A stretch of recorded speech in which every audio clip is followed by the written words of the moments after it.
I believe the two sides, Putin and Kim, must have discussed manpower as well. They will deny it. In fact, they already have. But, the potential participation of North Korean men, soldiers, disguised as, operating under the camouflage of medics or engineers or mechanics or whatever, in Ukraine itself even, I don't think that's a stretch.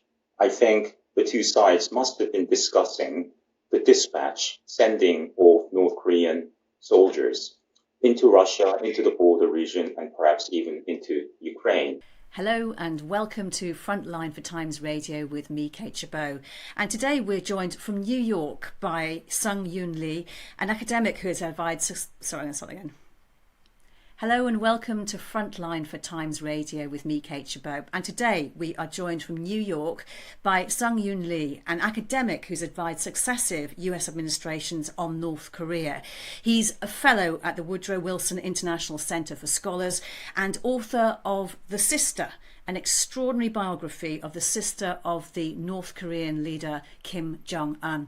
Really good to speak to you today, Yoon. I'm going to want to talk to you in detail about that meeting between Kim Jong-un in Russia with Vladimir Putin in a moment. But before we do that, it's worth mentioning that Vladimir Putin has already accepted an invitation back to North Korea at his convenience. This has been reported by the North Korean state news agency that he did so with pleasure and reaffirmed his will to invariably carry forward the history and tradition of the Russia-North Korea friendship. Can you just start by giving us a potted history of the nature of that relationship between North Korea and Russia? Well, thank you very much for having me on the program. And indeed, there is much history and tradition in the bilateral relationship between the former Soviet Union and Russia and North Korea. North Korea as a state, formerly called the Democratic People's Republic of Korea, is in part a creation of the former Soviet Union. What I mean is, in the very last phase of the Second World War in August 1945, as Soviet troops were mauling and pushing over the Japanese troops in Manchuria in northeastern Asia and about to enter what is North Korea today, the northern tip of the Korean peninsula, the Americans felt impelled to try to block the further advance southward of the Soviet troops and have for themselves a foothold, a presence on the Asian mainland. So, in a rushed meeting in the early hours of August 11th, somewhere in the Pentagon, American military leaders came up with a plan that might be agreeable to Stalin, which was to divide the Korean peninsula at the 38th parallel north, which approximately runs across the peninsula at about the midpoint. And that would render Seoul, the ancient capital city of what is South Korea, of course, has been for decades now, to fall within the realm, the sphere of U.S. command, U.S. interest. Americans were not really optimistic that Stalin would agree to this proposal because he didn't have to. The Soviet troops were already there. American troops, the closest U.S. troops, were in Okinawa, almost 1,000 miles away. But Americans were pleasantly surprised when Stalin said, okay, and there's much irony in this decision and the partitioning of the Korean peninsula by the two principal victors in the Second World War, in that it was made possible in part by the relative strategic unimportance as perceived by Stalin and the Americans, the Truman administration, the relative unimportance of Korea. So Stalin went along with it, and that's how the division came to be. And Stalin picked Kim Il-sung, the founder of the North Korean state and the grandfather of the current North Korean dictator, to lead this new Soviet satellite Korean state. And since then, relations between the two have run deep because of the Soviet Union's support of North Korea during the Korean War. It does, and it is a traditional alliance. It used to be the bilateral relationship between Moscow and Pyongyang for decades was a formal treaty alliance until the collapse of the Soviet Empire.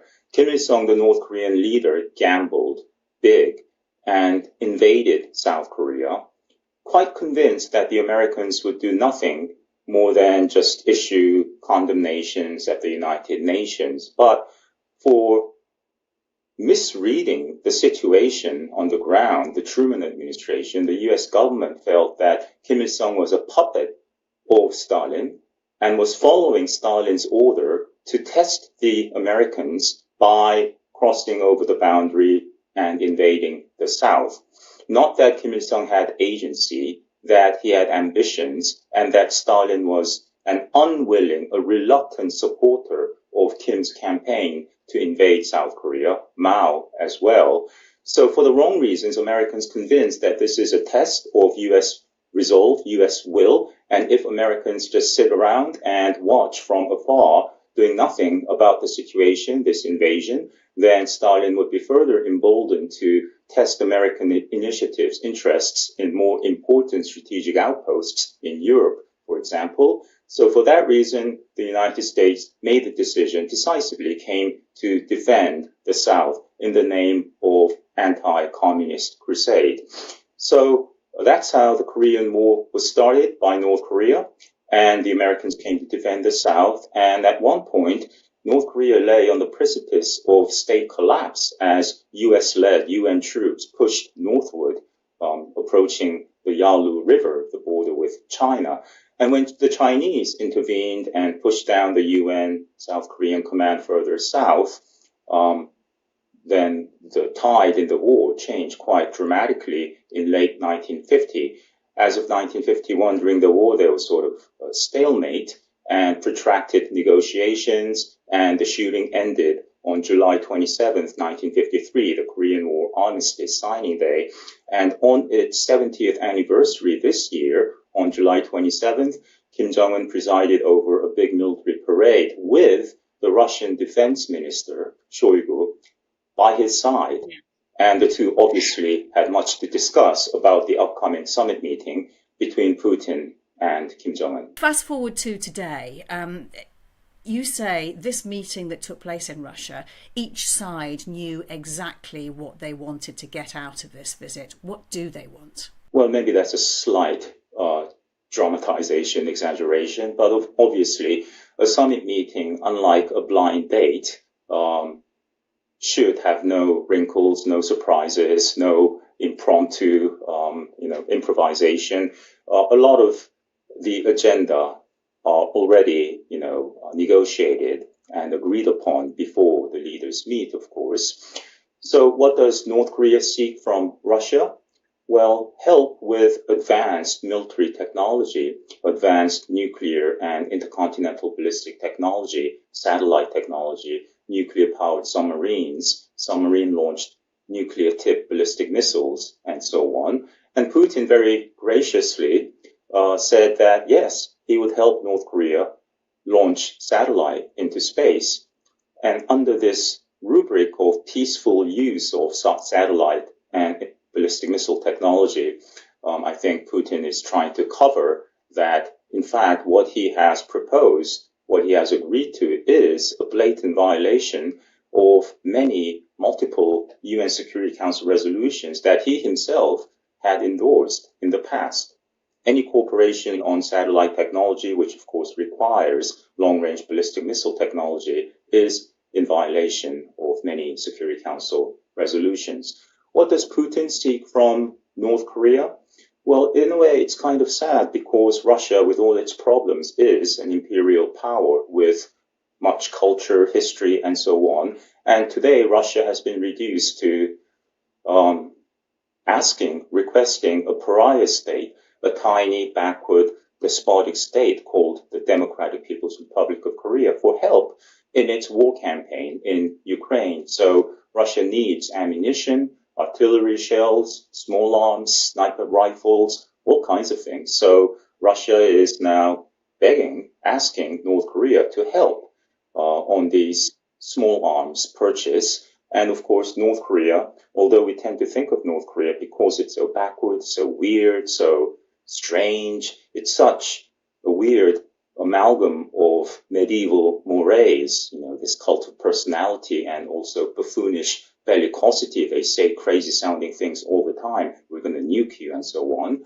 It's such a weird country. We tend to patronize North Korea. We tend to underestimate North Korea. And referring back to my earlier comment, Americans thought that Kim Il-sung was not a real leader, that he was a mere puppet of Stalin, and he was just following orders. In fact, a senior U.S. official coming out of a National Security Council meeting in the early days of the Korean War told reporters the following: the relationship between Stalin and Kim Il-sung is exactly the same as that between Walt Disney and Donald Duck. That is, Walt Disney created Donald Duck. Stalin created Kim Il-sung. In part, that's true, but this was Kim Il-sung's agenda. So, because we tend to underestimate North Korea and patronize North Korea at our own peril, we have allowed North Korea, the international community, largely has allowed North Korea to advance, to develop its nuclear technology in return for repeated pledges of denuclearization. The big countries, including the US, Russia, China, South Korea, Japan, have given North Korea tens of billions of dollars worth of aid, much of that in cash, as well as food and fuel, over the past 30 years. So North Korea is very clever, and now North Korea has been, of course, a big military power, although it's a small population of 25 million. But North Korea is one of the most scorned, disdained countries in the world. And today here is the Russian dictator asking the North Korean dictator for help. And in terms of the weaponry that North Korea might supply to Russia, how does that compare to NATO-grade supplies? Well, in terms of tanks and anti-tank missile defense capabilities, North Korea has some good weapons. North Korea has artillery shells, millions perhaps. Some, as Ukraine has charged, are from the 70s and 80s, out of date. That might be a problem for use on the battlefield, but North Korea has manpower. North Korea, in fact, has one of the biggest militaries in the world. In relative terms, by far the biggest military. For a population of 25 million, you have 1.2 million men, a standing army of 1.2 million. Only Russia and China and the United States maintain bigger militaries. So North Korea is, in fact, a credible military power, one of the top 10 strongest countries in terms of sheer military power. So North Korea not only has ammunition to provide Russia, I believe the two sides, Putin and Kim, must have discussed manpower as well. They will deny it. In fact, they already have. But, the potential participation of North Korean men, soldiers, disguised as, operating under the camouflage of medics or engineers or mechanics or whatever, in Ukraine itself even, I don't think that's a stretch.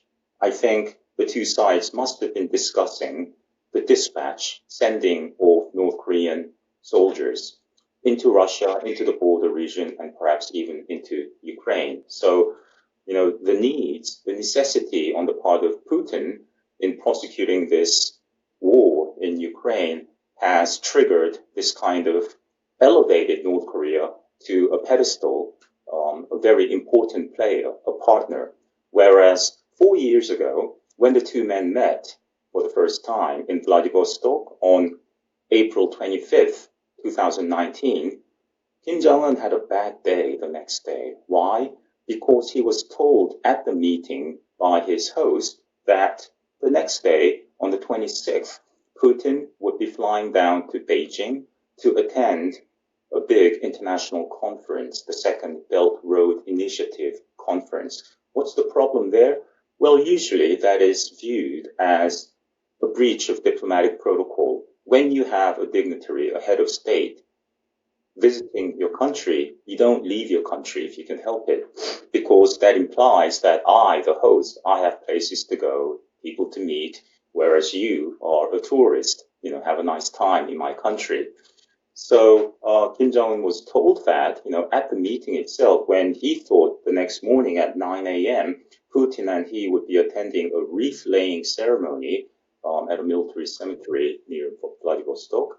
So Kim Jong-un got very drunk that night, imbibed huge quantities of alcohol, 2 bottles of vodka just by himself, and this is from confirmed confidential sources, and when you think about it, it's amazing, this kind of spyware capability.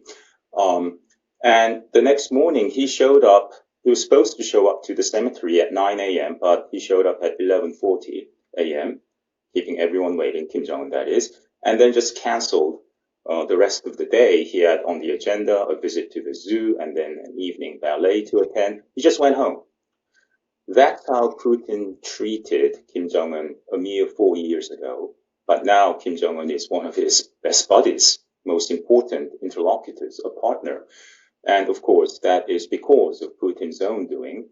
We're living in a different world since Russia's invasion of Ukraine. And the Cold War dynamics of Moscow, Beijing, and Seoul standing on one side, pitted against the other team, Team USA, America flanked by its allies, Japan and South Korea, that dynamic has returned in force. It's really, thank you so much for that anecdote, because it's really interesting to have that insight, because I was reading ahead of talking to you today a little bit about people who were just analysing body language of Vladimir Putin before the meeting, and it kind of goes some way to explaining why he looked so, they said, so uncomfortable and slightly on the edge of his seat when he met him. So thank you for that. Just to go back to what you were saying about the possibility of North Korean troops fighting or going to war in Ukraine on behalf of Russia. I mean, it sounds extraordinary when you say it, but at the same time, wouldn't Kim Jong-un be worried about defection? Well, that is always a constant concern, even fear, that the North Korean dictators have harbored, and that's why they are so totalitarian, the most repressive, controlling regime in world history. And during the Cold War, for decades, there were just a few hundred, maybe, defectors. Because if you are caught or if you are found to have defected, run away, then your family may be killed. Certainly, they will be punished, sent to a gulag at a minimum. And that, kind of punishment, cruel penal system is in presence today, still, of course. So there's always concern when North Korea sends laborers abroad.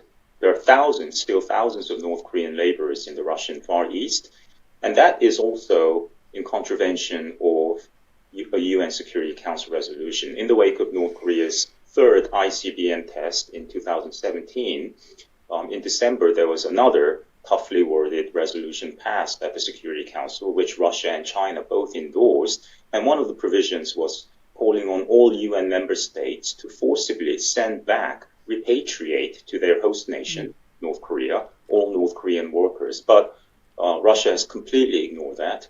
China is lax in enforcing that resolution, as are some other countries. So there is always that concern on the part of the North Korean regime that anyone sent abroad may choose to settle down in that country to defect. But I don't think that would be a restraining factor in any decision, because under, of course, the circumstances of war, you have defection even in wartime, but I think it would still be considered by Kim Jong-un as a net benefit in the bilateral relationship. The Kim regime, they've shown little regard for human life, even for the lives of their own people. We're going off on a tangent a little bit, but just 10 seconds if I may. Many people think North Koreans are hungry today because they're poor. Well, yes, they're poor, but the regime is filthy rich. Kim Jong-un lives like a king. He has money with which to buy food, but thus chooses not to. Each year, almost half of the population are, according to the UN, undernourished, hungry. And if North Korea spent $200, $300 million a year with which to import grain and distribute it fairly, no one would be hungry, but he chooses not to. It's quite an awful situation you described there. Just to go back to what you were saying about North Korea's desire to have spy satellites, what exactly does it want to spy on? What information does it need, and what would it do with them? Well, North Korea has, for decades, faced this disadvantage in its contest with the United States-led South Korea, in that the U.S. for decades has had that capability using military-grade satellite to spy on North Korea, to watch what's going on in North Korea, whereas North Korea has not had that advantage. So it's understandable that North Korea aspires to gain that kind of capability to spy on what the Americans are doing in South Korea, what the South Korean military is doing in terms of training, what they're developing, and so on. So, it's sort of a rational decision for North Korea to try to aspire to gain that kind of military capability. They've made progress, but according to the South Korean government and the U.S. government, North Korea tried to launch a satellite in late May, earlier this year in 2023, and that exploded, the missile exploded, and some parts of the satellite fell in the waters near South Korea. So the South Korean military was able to get their hands on the parts of the North Korean satellite, and South Korea has claimed that this is primitive technology at best at this point. So, North Korea is seeking from Putin support on satellite technology. Oh, in addition to other military capabilities. You've given several examples already of ways in which Russia is contravening UN Security Council resolutions. I'm just wondering how the US is responding to to this meeting at the moment. Well, the United States government has issued several statements downplaying the importance of this summit meeting between Putin and Kim, emphasizing the positive, I suppose, in reaffirming the U.S. alliance with South Korea and with Japan in the region. And that alliance is not a joke either. It's a major alliance. With respect to Japan, it's somewhat impolite to refer to Japan as a major military power, and the Japanese choose not to do that themselves. But they are. Japan has a world-class navy. Few people really pay attention to that. Japan has world-class capabilities. It's just that no Japanese troops have participated in combat in war since the early days of the Korean War. So, for more than 70 years, the Japanese troops have not really experienced combat. But I don't think that means, therefore, they will fail on the battlefield. So if necessary, Japan is a major potential benefactor, supporter of South Korea and of the United States in case there is any contingency or warlike situation in the Korean Peninsula. And when you look down various lists of the world's 10 greatest, most powerful nations in terms of military power, Japan and South Korea are up there, as is North Korea, and of course as are Russia, China, and the United States. So you have 6 of the world's biggest military powers in this contention, in this standoff, and that kind of standoff has been in place for decades now. So I believe that the firm commitment by the U.S. to defend South Korea in the event of another North Korean invasion, adventurism, is the single most important factor that has maintained the de facto peace in the region, a shaky, very much imperfect peace, but no war since 1953, during which time South Korea was able to develop into a very rich, prosperous democracy. I think that is a major factor in maintaining the de facto peace today, yesterday, and tomorrow. So the U.S. has been, emphasizing the positive, that is its firm alliance with South Korea in the wake of the Putin-Kim meeting. And just to talk a bit more about that meeting between President Putin and Kim Jong-un, looking at how they met and what we've seen so far, is there anything that you can detect about the true status of their relationship at the moment? To me, both men looked kind of happy. Putin a bit more muted, but Kim Jong-un He was smiling, beaming smiles in many photographs that North Korea released. He reportedly asked lots of questions, science, rocket technology related questions, as to Putin's experts, as Putin led him, escorted Kim on a tour of this rocket launch facility, Russia's most advanced facility. So Kim Jong-un looked like a schoolboy, perhaps excited on an excursion. He was there to learn and to request that Putin transfer to his nation Russian rocket science, technology, know-how. Putin looked a little less elated, but he looked a lot happier than he did in their first meeting in 2019. I think Putin realizes that there are very few world leaders who are as hospitable to him as the North Korean leader. In fact, North Korea is one of maybe a handful of nations that openly and vigorously support Russia's war in Ukraine.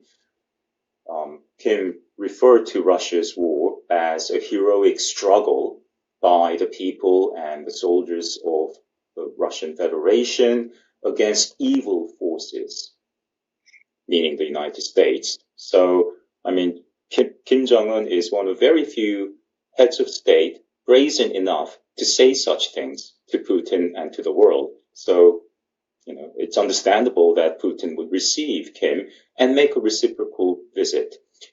I saw that coming because Putin is, to date, the first and only top leader of Russia or the former Soviet Union to ever have visited North Korea.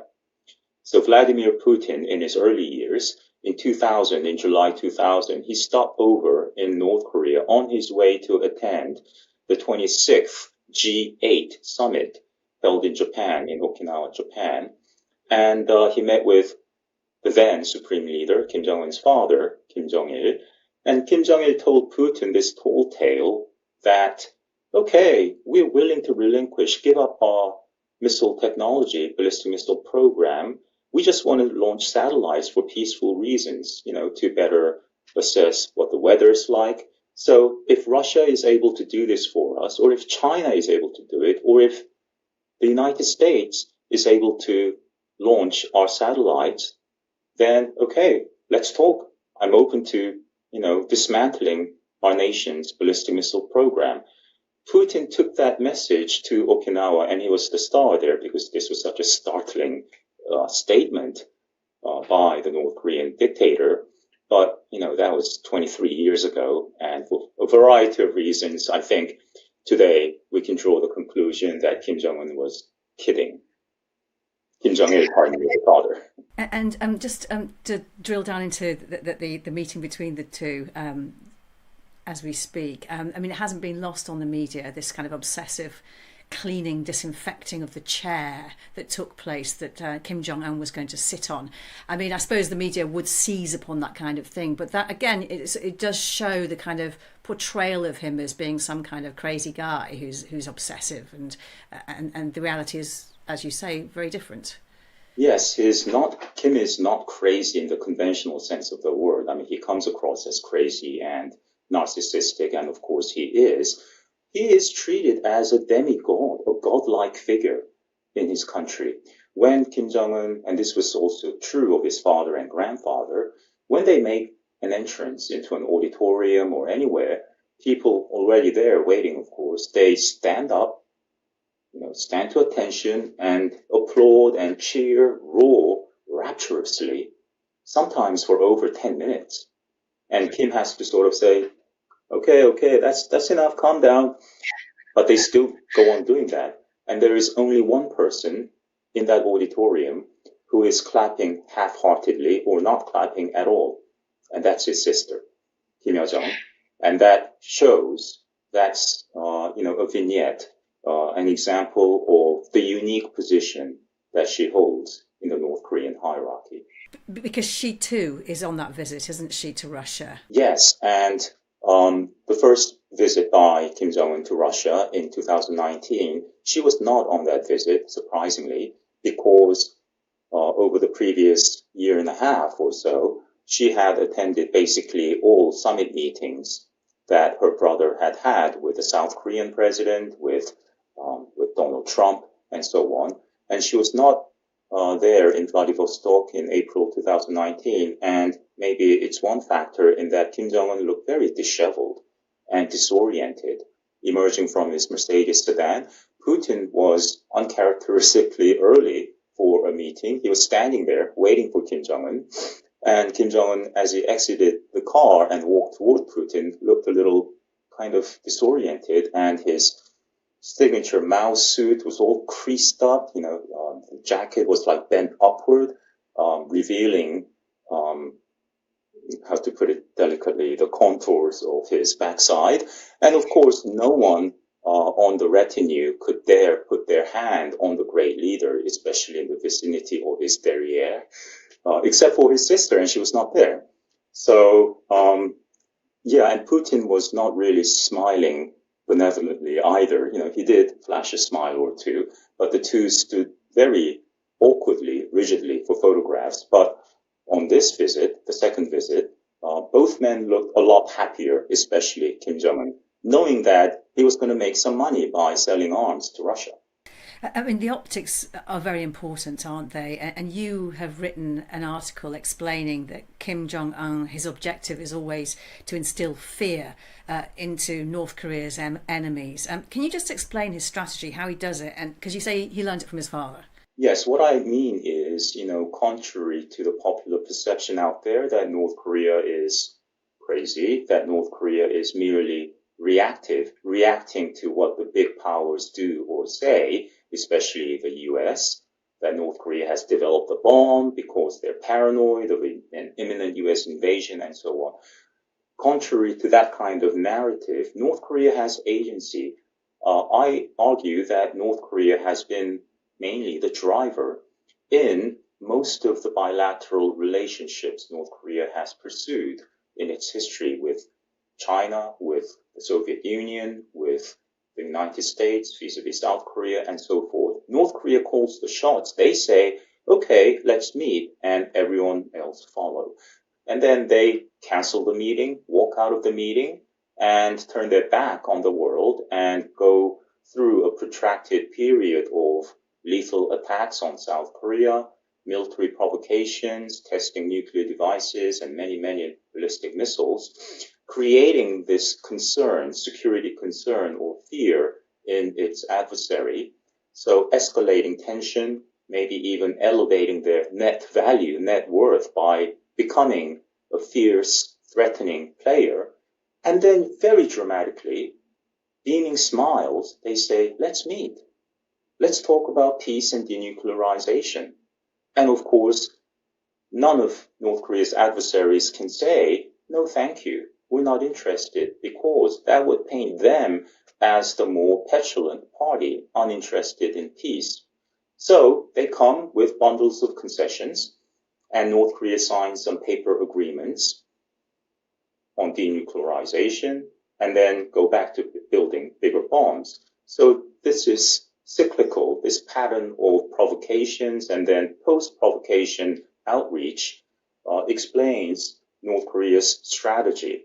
So I believe this meeting between Kim and Putin is a prelude to Kim Jong-un, at a time of his choosing, coming out once again, calling the shots, requesting meetings, summit meetings with the US leader and the leaders from South Korea and perhaps Japan and Europe, and thus coming across as an affable or an agreeable, responsible statesman, a responsible steward of his nuclear arsenal. And this tendency to parade around his young daughter, as we've seen since November last year at missile launch sites and other festivities, it's one part, in a way, I believe it's political, psychological manipulation, projecting the image of a family man. It's apparent that the father and the daughter love each other. They show affection. She smiles, she's cute, but she's just a little girl. And by projecting this image of a kind, loving father figure, I think North Korea is trying to instill in its adversaries' minds that maybe, he's not crazy after all. He loves his family. It'd be crazy to start a nuclear war. So maybe we can live with a nuclear North Korea. North Korea is very good at this game. Propaganda, agitation, strategic deception. They're very, very advanced in all these categories. So they are not to be underestimated. And I believe a visit to China will be on the horizon soon, a visit by Kim Jong-un. He's not visited since January 2019. China is watching keenly, of course, and China doesn't want to be left behind in Kim's embrace of Russia and perhaps other nations. So China has an incentive to invite Kim Jong-un to Beijing sort of sooner than later. And let's say sometime next year, if Kim Jong-un says, or his sister says, hello, I want to visit you again, South Korea. Or hello, I want to visit New York City. Or the White House in Washington, D.C. Whoever is in office, it would be exceedingly politically difficult, if not next to impossible, for an American leader to turn their back on a young, pretty female co-leader from North Korea. When she says, let's meet, can you receive me and let's talk about peace and all those good things, that meeting most likely will place, and North Korea will be all the stronger in its bargaining position, having advanced their nuclear programs over the years. When you describe it like that, and I said earlier at the beginning that you advise, or you have advised U.S. administrations, and there's been an accusation leveled that President Biden's naive about North Korea. Do they agree with your standpoint? Do they take on board everything you say? Oh no, I've limited experience advising U.S. presidents. I've never met President Biden. Of course, in the U.S. government, there are very, very experienced, very insightful, intelligent North Korea experts. But seeing North Korea as what it is, as having agency, as being very calculating and very devoted to developing its nuclear technology, despite whatever denuclearization accords they've signed in the past, knowing that and trying to put more financial pressure on North Korea, for example, that's a different category when it comes to politics. When it comes to the decisions or the priority, preoccupation, concerns of the President of the United States, whether one should do this or not, sometimes that can be almost irrelevant, because you have, as an individual, as the leader, you have limited bandwidth or capabilities. And in terms of North Korea, whatever Americans do, North Korea will twist that around and make bigger problems. So even like defensive military drills with South Korea, President Trump said, let's do away with this. It's expensive and it's provocative. That's what he said after his first meeting with Kim Jong-un, when Kim Jong-un complained about these drills. So they were suspended for several years thereafter. And North Korea uses any military drills by the U.S. and South Korea as a pretext with which to, shoot another missile or resort to another provocative measure. So, the Biden administration seems to have been reluctant to be assertive when it comes to its North Korea policy, although, to its credit, they have said many times, we're ready to talk without preconditions. And it's Kim Jong-un who has said, no, thank you. I mean, you believe that Kim Jong-un has a master plan for his country's security, and can you sort of lay it out for us? What does he want and how does he plan to get it? Well, if we think of North Korea regime or Kim himself as sort of a minimalist statesman, just content to, stay in office, stay alive, eat well, then perhaps we come to the conclusion that they just want to survive, be left alone. But you see, the U.S. has no plan or intention, or perhaps even the capability to invade North Korea. North Korea is not a joke. when it comes to military power, they can destroy South Korea with conventional weapons alone. They can destroy much of Japan as well, and they can shoot ICBMs to any part of the continental United States. So it's just simply not an option to bomb North Korea. North Korea is not Afghanistan. It is not Iraq. It is a major military power. So despite these realities, many North Korea watchers, I think in part in patronizing North Korea, it's really hard not to patronize or mock North Korea. If there were anything such as an international mockability index, North Korea would be number one forever, perhaps. It's hard not to make fun of them, but they are not to be underestimated.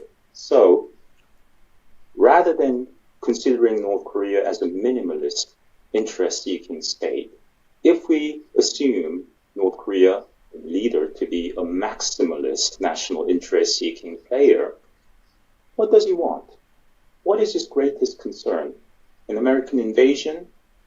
Unlikely to happen. A collapse? Well, it seems unlikely, but look what happened in Germany. Worse still, in Romania, in 1989, a popular uprising and the shooting of the Romanian dictator and his wife. Well, on that domestic front, again, North Korea is the most totalitarian state in world history. The state's control over the population is enormous. It's extreme. And we've not seen any popular demonstrations, uprisings in North Korea worthy of the name to speak of, ever. And that makes North Korea unique as well. No demonstration loosely defined as, say, 50 people or more, complaining about something. We've never seen anything like that. So there's little fear on the part of a domestic uprising. And in the long term, the greatest existential threat, to the Kim regime is the existence of a far more pleasant, prosperous, free Korean state across the border, which has been a magnet to the people of North Korea. Small numbers still, about 34,000 North Koreans have defected to the south. And it's a very arduous, difficult journey to make it to South Korea. You have to go through jungles in Southeast Asia, China, and many are captured by the Chinese forces and forcibly sent back to North Korea, where grim punishment awaits. Well, anyway, so the fact that South Korea exists and is an example of what North Korea could have become. Until 1945, the Korean Peninsula, the Korean state, the people lived under a single polity, even during the Japanese colonial era. And for thousands of years, Korea has existed as an independent nation with one culture, language, and so on. So this artificial division is an anomaly in the grand sweep of Korean history. That's not to say, therefore, inevitably the two Koreas will be reunited. There's little sign of that today. But the fact that South Korea exists and that many North Koreans, if given the choice, would rather hop over the fence to the freer, richer South, it's a problem. I mean, if you were to ask Kim Jong-un a very basic but perhaps impolite question, why do you need to exist? Why does the DPRK need to exist when you have a far superior, more legitimate Korean state across the border where people speak the same language and so on? It's hard to answer that question.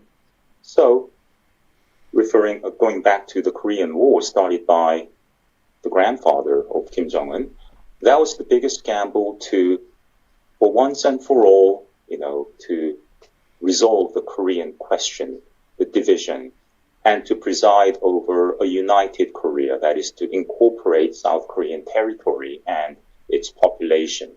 That dream is not just a pipe dream.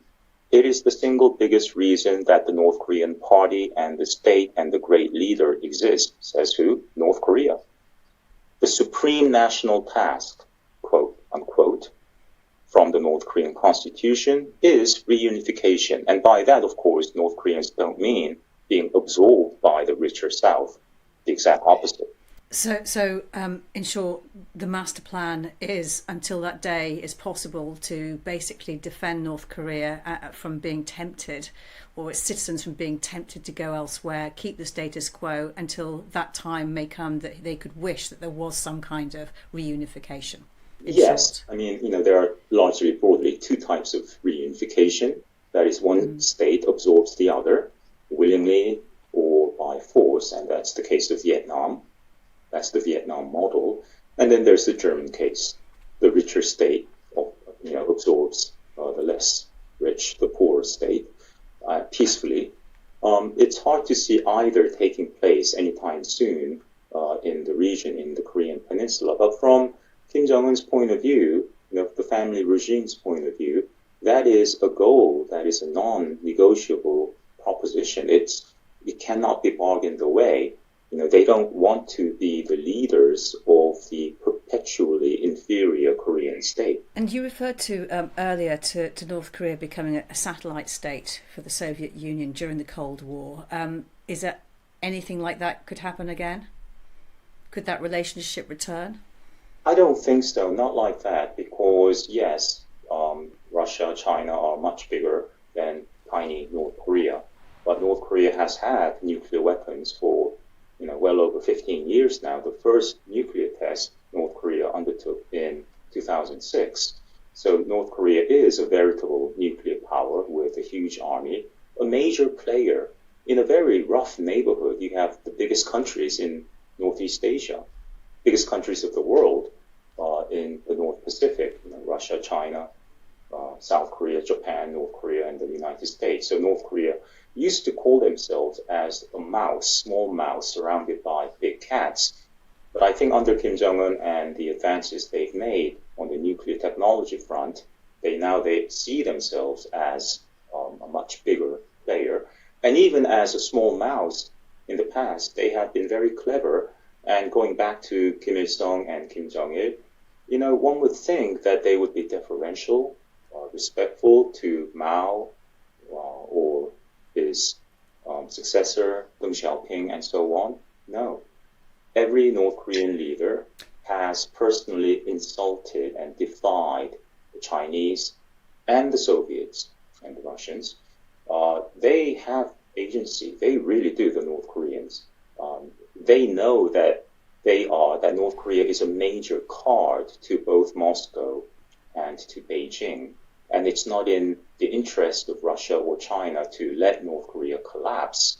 So, the Kims, as weird as the things they do and say may sound, they are very clever.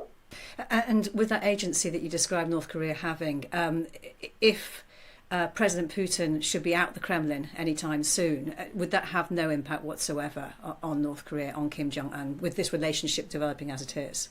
I don't think so. If Putin were suddenly to exit the political stage, whoever succeeds him, in time will realize that it's in his or her or their interest, it's in Russia's interest to maintain good relations with North Korea. Because again, North Korea is, despite its size and the nature of the regime, is a major player. I mean, few countries can ridicule, play the United States and actually kill American soldiers, as North Korea has over the past decades. North Korea has killed over 100 American soldiers in de facto peacetime, shooting down a U.S. spy plane, for example, in 1969, killing all 31 servicemen on board, and has never paid any price for it because it's just not worth it for Washington to escalate because of the fear of another North Korean invasion. Sung-Yoon Lee, it's been fascinating talking to you. Thank you so much for your time today. You've been watching Frontline for Times Radio with me, Kate Chabot. My thanks to Morgan Burdick, our producer today, and to you for watching. If you'd like to support Frontline, you can subscribe now or listen to Times Radio for the latest news and in-depth analysis, or go to thetimes.co.uk. For now, though, thanks for listening and watching. Bye-bye.